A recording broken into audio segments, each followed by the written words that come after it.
പ്രാദേശിക വികാരത്തിൽ ഊന്നൽ നൽകിയുള്ള നീക്കം കൂടിയാണ് കർണാടകയിൽ കോൺഗ്രസിന്റെ വിജയം യാഥാർത്ഥ്യമാക്കിയത്. സംസ്ഥാനത്തിന്റെ രാഷ്ട്രീയ ഘടകങ്ങൾക്ക് പ്രാധാന്യം നൽകാതെ ഉത്തരേന്ത്യൻ രീതി പരീക്ഷിച്ചത് ബിജെപിക്ക് കനത്ത ആഘാതമേൽപ്പിച്ചു.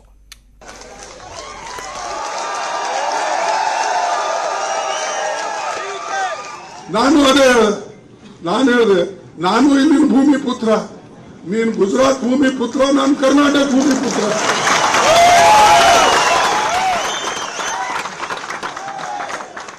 ಅದಕ್ಕಾಗಿ ನಿಮಗೇನು ಸ್ವಾಭಿಮಾನದಿಂದ ಜನ ವೋಟ್ ಕೊಟ್ಟರು. ಈಗ ನನ್ನ ಬಾರಿ ಇದೆ, ನನ್ನ ಸರದಿ ಇದೆ. ನನ್ನ ಸರದಿ ಇದ್ದಾಗ ಕರ್ನಾಟಕ ಜನ ನನಗೆ ವೋಟ್ ಕೊಡ್ತಾರೆ ಹೊರತಾಗಿ ನಿಮಗೆ ಕೊಡೋದಿಲ್ಲ ಅಂತಕ್ಕಂಥದ್ದನ್ನು ദേശീയ അധ്യക്ഷൻ മല്ലികാർജുൻ ഖർഗെയുടെ ഈ വാക്കുകൾ വ്യക്തമാക്കുന്നത് കർണാടകത്തിൽ കോൺഗ്രസ് എടുത്ത രാഷ്ട്രീയ സമീപനത്തിന്റെ നേർചിത്രമാണ്. രാജ്യത്തിന്റെ വൈജാത്യങ്ങളെ അംഗീകരിക്കാത്ത ഏകശിലാവാദം കർണാടകയിൽ വിലപ്പോകില്ല എന്ന് കോൺഗ്രസ് തിരഞ്ഞെടുപ്പിലൂടെ സ്ഥിരീകരിച്ചു. സാമുദായിക സമവാക്യങ്ങളെ പരിഗണിക്കാതെ ബിജെപി ഉയർത്തിയ ഹിന്ദുത്വ കാർഡിനെ ഫലപ്രദമായി പ്രതിരോധിക്കാൻ പാർട്ടിക്കായി. ഈ തെരഞ്ഞെടുപ്പിൽ ബിജെപി പ്രധാനമായും ഉയർത്തിക്കാണിച്ചത് നരേന്ദ്രമോദിയുടെ നേതൃത്വമാണ്. കോൺഗ്രസ് DK ശിവകുമാർ ഉൾപ്പെടെയുള്ള സംസ്ഥാന നേതൃത്വത്തെ കരുത്തുറ്റ മുഖമായി അവതരിപ്പിച്ചു.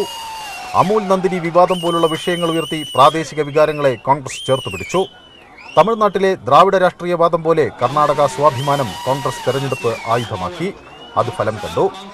ബിജെപി ആകട്ടെ സ്ഥാനാർത്ഥി നിർണയത്തിൽ പോലും കർണാടക നേതൃത്വത്തിന്റെ അഭിപ്രായത്തിന് പരിഗണന നൽകിയില്ല. BS യെഡ്യൂരപ്പയുടെ നിർദ്ദേശങ്ങൾ പോലും ബിജെപി ദേശീയ സംഘടനാ ജനറൽ സെക്രട്ടറി BL സന്തോഷ് വെട്ടിത്തിരുത്തി. ലിംഗായത്ത് പ്രാധാന്യം അംഗീകരിക്കുന്നില്ലെന്ന പ്രതികരണവും വിനയായി. മോദി ഫാക്ടർ പ്രധാന രാഷ്ട്രീയ ആയുധമായി ബിജെപി ഉയർത്തിക്കാണിച്ചപ്പോൾ കന്നഡിഗരുടെ വികാരം മനസ്സിലാക്കി കോൺഗ്രസ് പ്രവർത്തിച്ചു.